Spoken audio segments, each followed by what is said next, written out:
Hello friends of Powerhouse Bakery. Great to see you divas and dudes. I'm so excited to have you guys back in my kitchen, and I want to get to show you some really great things about how to eat healthy. You know, a lot of what I do here is teach about the anti-cancer diet, and part of that is bright colors. How do you make sure you get lots of nutrients naturally occurring in the food? Well, part of that is go with bright colors. You've probably heard me talk about that a lot, and today I want to build some plates for you, a little bit based on our macronutrient setting, which you might have seen in the past. But I also want you to see that even if you didn't know anything about grams, about calories, about ounces and portions, you can still do a really good job with a super healthy eating plan by using colors. And so one of the great resources that I love to teach on, this book has been around for a long time, and it's written by Dr. Laura Pollock, and it's one that I pulled off my shelf yesterday actually when I was working with a client who struggled for a long time with her weight. She is a cancer survivor, praise the Lord, but she's always trying to really work on how to be more healthy. And this book I love because it really talks about the no-nonsense steps to stop gaining weight, and that's a trick, but it really is so simple when it comes down to it. When we eat healthy and we let our body cues guide us, and we use colors and we use a good plate, most of the time overeating does not happen because our natural body cues help to trigger the natural response to say, you know what, I'm all done. And when we are able to teach our bodies that it does not feel good to overeat, that's a really great body cue to live by. And so today what I want to show you is how to make a super healthy plate that is filled with anti-cancer foods in portions that matter and has a great balance of the macronutrients. There's one other book that I want to show you that is now very popular, and it's on Amazon, and it's from one of my absolute favorite authors, Dr. Colin Campbell. He wrote the China Study, which if you have been at Powerhouse Bakery, especially one of our divas or dudes, you've been to that class that I've gone over that book. And this is a really cool read because it does pull in how our natural physiology is geared toward acquiring food, taking in food, stopping when we're no longer hungry, and initiating hunger when we're hungry, all with the purpose of building our immune system. And that's exactly what we all care about, is having our very best healthy, and that's what I want to show you today. So let's get started. What I have here on the table is some beautiful foods, a wide variety of sources of protein, carbohydrates, and fats. So we are going to build a few meals together. We're going to use the kind of the arbitrary calorie level of 1,500 calories a day as sort of our ballpark. So surprisingly, a lot of people do just fine on 1,500 calories. Right now, you might have heard in the media, modified fast. If you do follow that trend, what that teaches us is to go a little longer without eating. Of course, our time of sleep is a natural fast. If we sleep 8 hours, we're doing an 8-hour fast.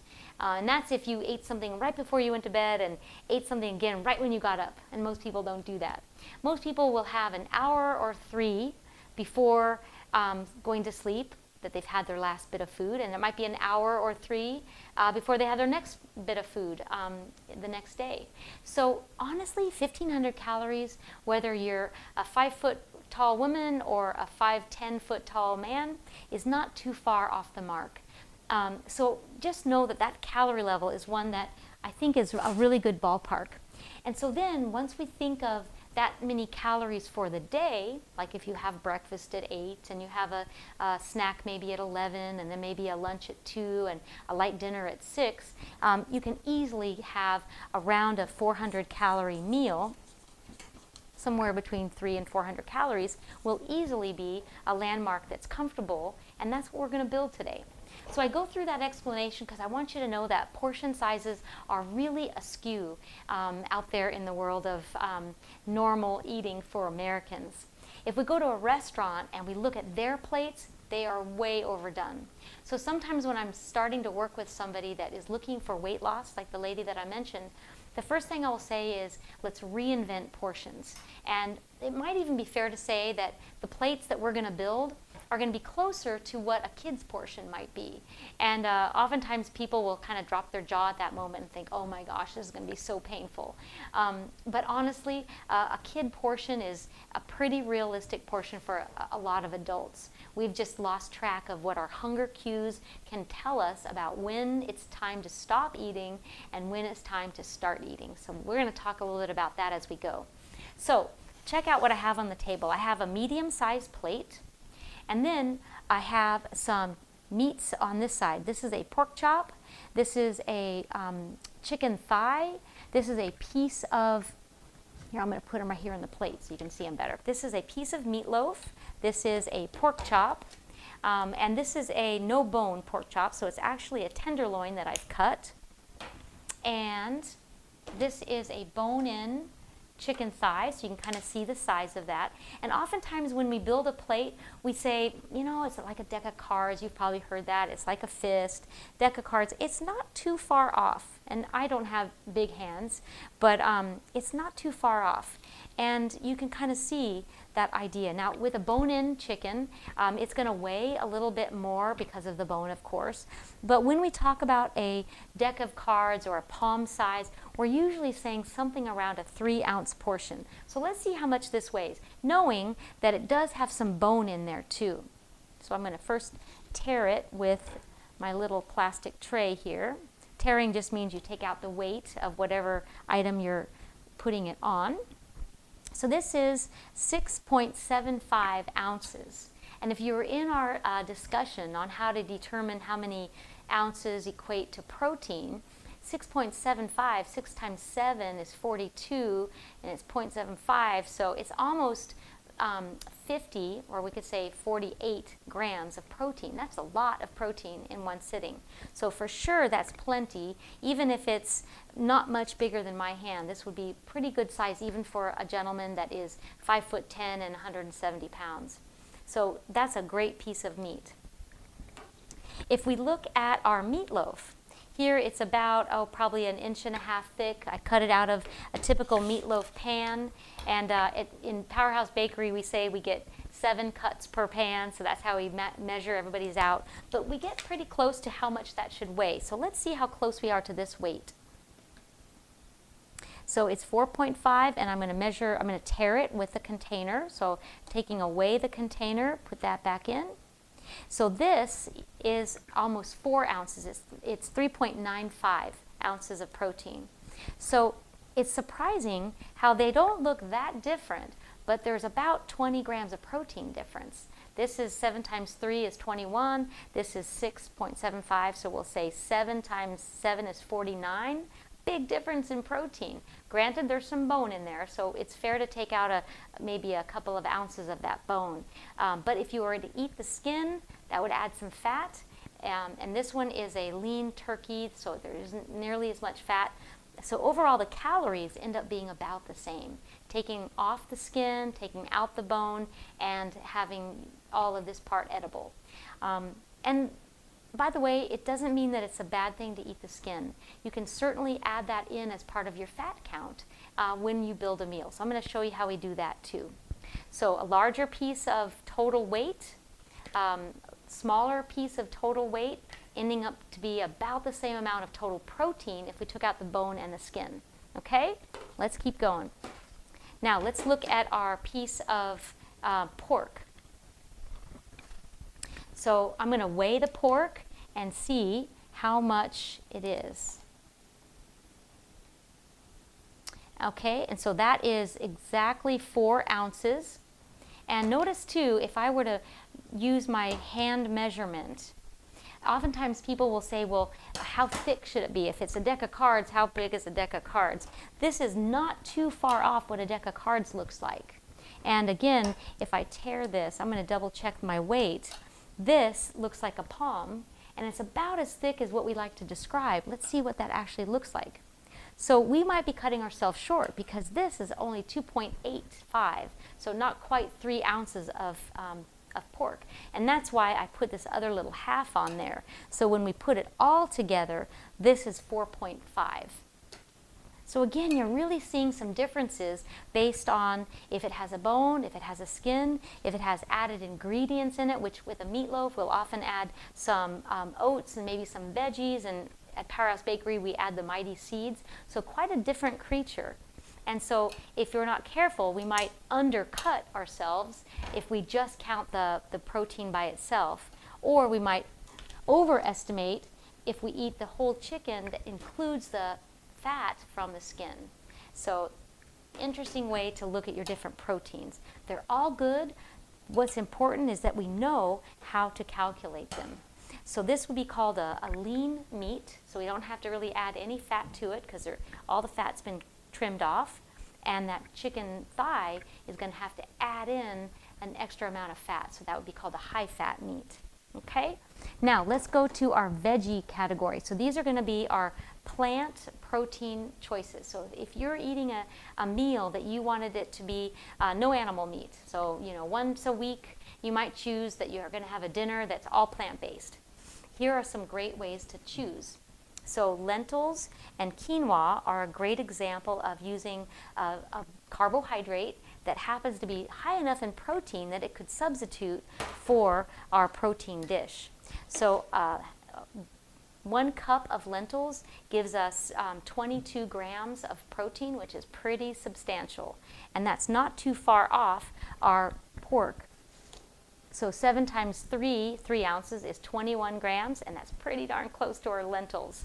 So again, it's really encouraging to know that you can eat a bowl of beans, whether they be lentils or pinto or black beans, and get a great source of protein out of it.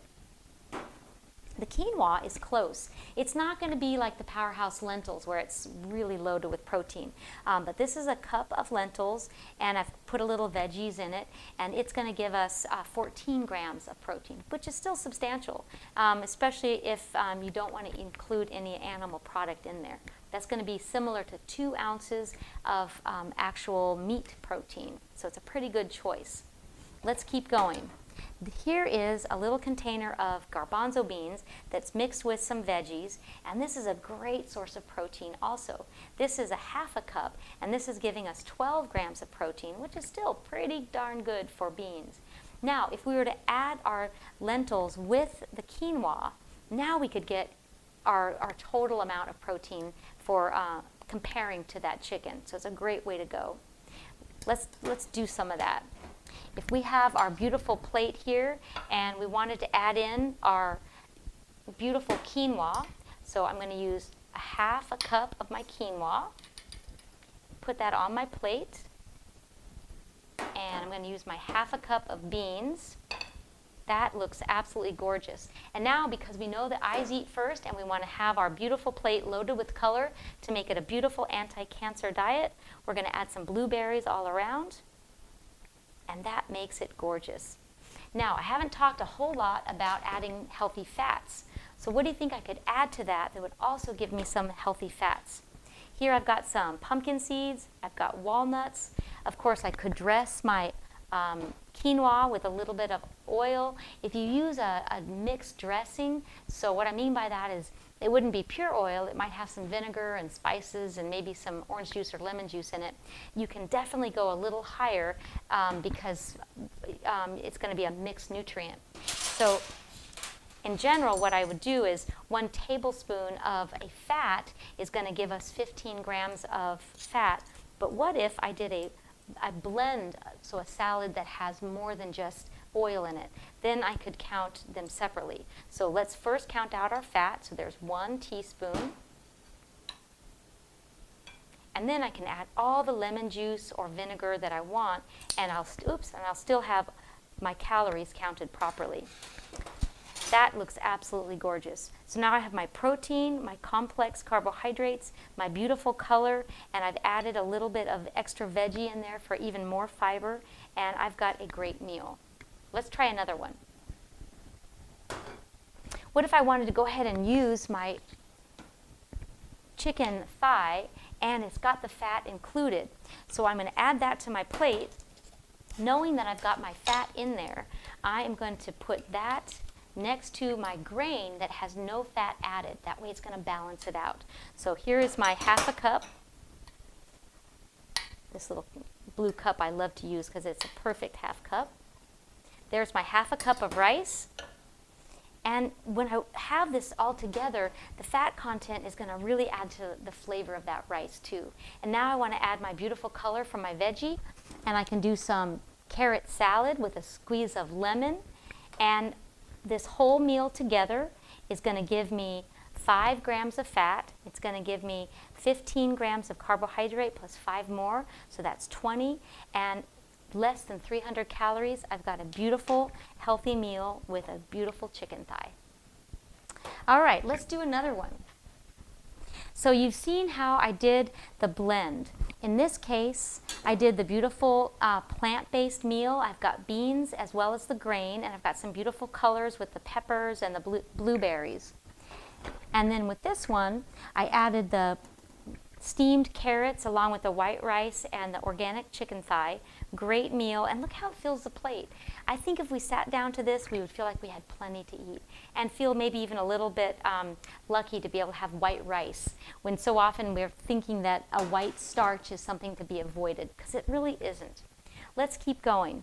So now I have this beautiful blend of spaghetti squash. I'm going to dress it now with a little bit more fat so that I can get a nice sauce added to it. So I've noticed here that in my little measuring spoons, I wanted you to see the difference between a teaspoon and a tablespoon. And in this example, I've got my peanut butter, so tablespoon. And remember that when we're looking at fats, in general, a tablespoon is about 15 grams of fat. Whether it be in a nut butter or in a low-fat or a modified oil like the Earth Balance butter. If I look on the label, it does say 11 grams of fat, but the peanut butter is 16. So just know that there's going to be a range. And so what I'm going to do here is add 2 teaspoons of olive oil to my spaghetti squash. And so that's going to be my added fat. This is a very generous 1.5 cups of spaghetti squash, but it's going to be a beautiful way to add in a mixed meal. So I'm going to add that to my plate, and I'm going to have some Suzette dressing on the side. So this will be my base. And what does it kind of look like instead of your typical pasta, right? I'm going to give it a much higher fiber and water content, and of course lower in calories. And now I feel like I can have a real spaghetti dish. I've added a little bit of the olive oil to give it some moisture, but I could add vinegar, I could add some lemon juice, I could add some wonderful spices on the top as well. I put 2 teaspoons in because I wanted to save a little bit of fat to use for my beautiful nuts and seeds. So I'm going to add a tablespoon of my nuts and seeds onto my spaghetti squash.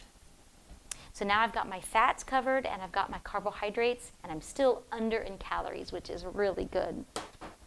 Now if I wanted to add in protein, I could add my meatloaf off to the side, and that would be a wonderful side dish. I could turn this into meatballs if I wanted to and have a spaghetti and meatballs. Be a fabulous way to go. So I'd have my 3.5 ounces of protein. I'd have a whopping 3 cups of my spaghetti squash, because that's going to count as my starchy vegetable and my green vegetable. So I've got plenty to work with, and it feels like a generous, wonderful meal to go with. Okay, let's try one more. Here are my beautiful lentils.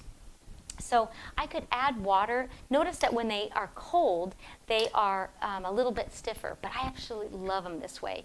We can top a salad. We could use them with a corn tortilla and make it like a wrap. Or if we wanted to make it a little more like a soup, we could just add some hot water or some bone broth or some veggie broth and have a wonderful bowl of very filling lentils. Let me show you how we're going to try it this time.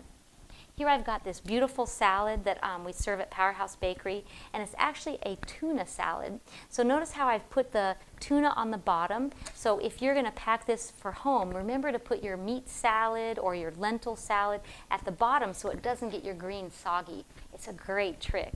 I'm going to mix and match this one because I can use the top as the bed of my greens for my lentils, which is so delicious. We do make a lentil salad, and it's just lovely. So I'm going to top my greens with the lentils. So I've got about 1.5 cups of beautiful greens. And then I'm going to add my lentils to the top. And it becomes a wonderful Middle Eastern salad. And you could heat up the lentils if you wanted, but actually they're wonderful cold. And then what I've done with the lentils is I've mixed a little bit of a curry sauce. You can buy a jarred curry sauce. Just be careful, they're not going to be calorie free. So treat it just like a salad dressing. But I just mixed that one into this bowl of lentils, and it's absolutely beautiful.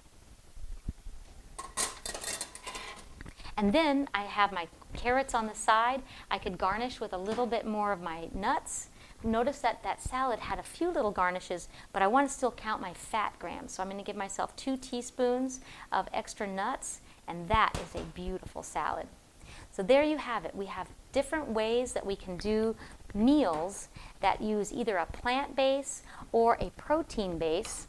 And we get these wonderful ways to get a very filling, nicely blended protein, carbohydrate, and fat. I love how these all come together. Let me show you one more. With this little pork chop, I'm going to mix and match for you. If we took off this chicken,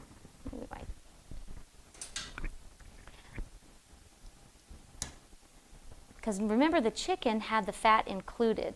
So if we take that off and we use our pork, now we're going to have a little bit of room for something else. I could do a stir fry, and I could add in some peanut sauce and saute my onions with the carrots. Could chop this together and make it a beautiful salad. I will send you that recipe so you could see what it's like to do a wonderful blend, and it's going to be a stir fry with a little bit of peanut sauce. So I'm going to use half of this tablespoon, and that way I'm going to get a great little flavor. It'll be a blend of the pork, the beautiful shoestring carrots, and my rice all together. It's so fun when you come up with ideas like this, so that if you have leftovers, how do you mix and match to get a meal to go that will have a new flavor and a fun and interesting twist. All right, so here it is. I just put together the pork with that rice, and I throw in just a handful of spinach to give it some color. And I'm going to top it off with a little bit of that beautiful sriracha cabbage, just for a little extra pizzazz. And so all I did was add a teaspoon of the peanut butter that I had with a little bit of the curried up spice, heated it up in a skillet, and there you have it. Beautiful meal to go that's really just reinventing that first dish that I had. So enjoy.